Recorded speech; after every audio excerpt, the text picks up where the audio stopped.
If your P&L doesn't reset next period and your equity looks haunted, you probably botched closing entries. Let's fix it.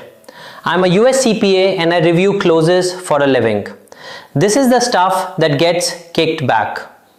What you'll learn: the correct order of closing entries, 2 quick examples, service biz plus retail, what reviewers look for before sign off, the docs you need so nobody argues later. Step 1. Close revenue to income summary. Debit revenue, credit income summary. Step 2.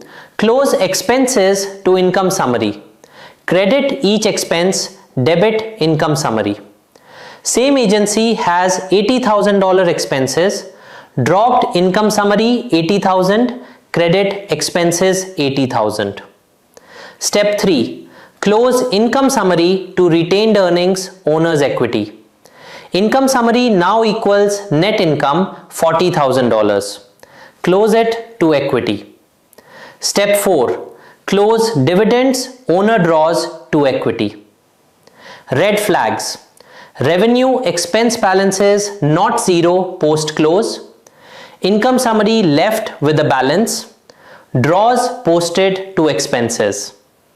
What reviewers check: temporary accounts are zero after close, equity tie out to prior period plus net income minus distributions, closing entry date is correct, no P&L accounts hiding on the balance sheet, post closing trial balance is clean, supporting docs, final P&L, balance sheet, equity roll forward, post closing TB, distribution detail.